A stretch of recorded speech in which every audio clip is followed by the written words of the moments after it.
So, ganun lang po ka-easy. Yan. So, kapag lumiko po tayo, so pindutin po natin yung press down. So, ayan. So, maraming basura.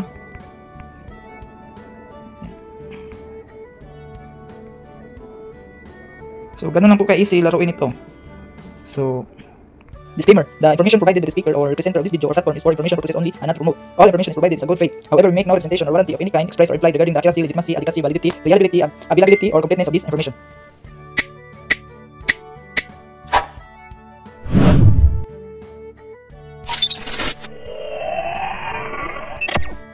Hello guys, welcome back again to our channel. For today's video ay meron na naman akong na-discover na isang free earning application na pwede natin pagkakitaan ng pera through GCash, Maya, or PayPal. So, ating pong suriin ang application na ito kung paano po tayo maka-earn ng coins para ma-convert into real cash. Sabayan nyo akong laruin ito or i-review kung paano tayo maka-earn dito. So, makikita po natin ang truck. So, isa po itong garbage truck na mag-collect ng mga basura. So, literal po na may pera sa basura. So, i-collect lang po natin yung mga basura na madaanan natin. So, every garbage na makakulik natin ay mapunta po yan dito. So, maging coins po siya, itong can. So, paano po tayo makuha ito? So, mayroon pong controller dito na ating gamitin para mag-move po yung truck. So, subukan po natin. Yan.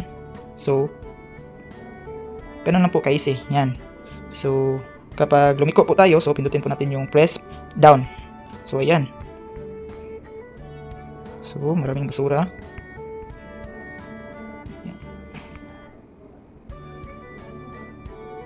So, ganun lang po ka-easy laruin ito.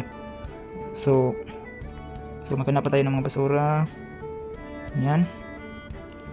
So, ganun lang ka-easy. So, hanggang makaipon kayo ng insaktong puntos o coins dito, ay pwede ninyo itong i-withdraw. So, pindutin lang ninyo itong wallet. Yan.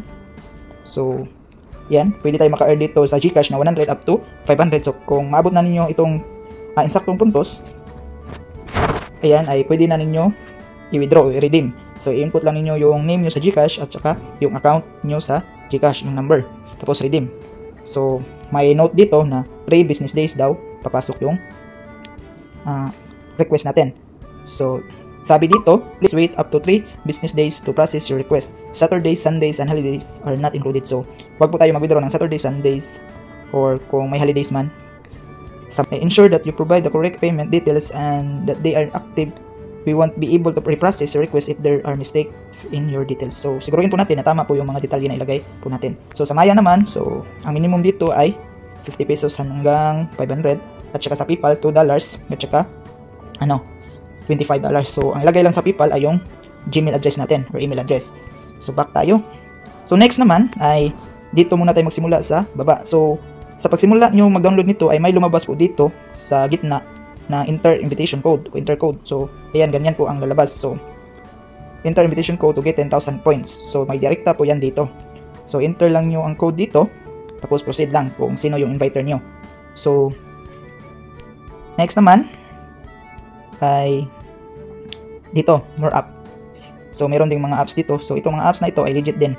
So, naka-withdraw na ako dito, at lahat na ito ay naka-withdraw na po ako. So, pwede din ninyo itong subukan. So, dito naman sa invites. So, dito guys ay so, mga invites natin para maka-earn din tayo sa mga friends na na-invites natin. So, sabi dito, refer your friends and get 1,500 points immediately, an additional 5,000 points when your friends earn their first 5,000 points from completing offers after entering your code. You will also get 20% commission for every task completed by your friends. So, may note dito, so self-referral will lead to account termination. So, in other words, wag po tayo mag-self-invite or mag-cheat para hindi po tayo ma-terminate yung account natin. So, ito nga pala yung invitation code ko para makatanggap tayo ng 10,000 points. So, dito po yan ilagay yung enter code. So, dito. So, dito naman sa earn more. So, sa earn more naman ay may tinatawag na playtime. So, marami pang iba. So, sabi nga dito sa itaas, earn more points by playing games, completing tasks, and answering survey. Earn 1 gem to every 100 points accumulated. So, ang ibig sabihin dito, kapag maglaro po tayo dito, ay kung ano po yung mga makukuha natin na points. Example, kung makukuha tayo dito ng 100 points, ay makonvert po yan into gem. Ito. So, para saan po itong gem? So, back muna tayo. So ang gym po ay ito. So ang purpose po ng gym na ito, kapag itong truck ay maubusan ng fuel, ay magagamit po natin. So then may fuel po ito. So literal din na need na ito ng fuel. So nalabas po yan dito, may dito banda. So hindi pa lang lumabas dahil hindi pa siya kailangan ng fuel. So malalaman po yan natin kung kayo din ay maglalaro nito. So back tayo dito sa earn more. So kapag pindutin po natin itong playtime, so try natin. Ayan, tapos allow din po natin. Then accept. Then activate now. Then pagkatapos pindutin po natin ito. Then back po tayo. So ayan. So makikita po natin na madami pong laro na pagpilian po. So kung gusto nyo maka-earn din ng mga coins, ay mag-download kayo dito ng mga laro. So sabi dito per minute. So every per minute daw ay makatanggap tayo ng coins. So kung gusto nyo subukan itong laruin, ay pindutin lang ninyo ang play now. Tapos i-download. Then kapag maglaro kayo dito, ay per minute ay makatanggap kayo ng coins direkta dito sa waste collector na apps. So back tayo. Then sa playtime, so yun na po yung sinabi ko kanina, yung playtime. So yun na po yun. So yan. So same lang po yun kanina sa earn games. So wala na siguro akong nalaktawan dito. So wala na.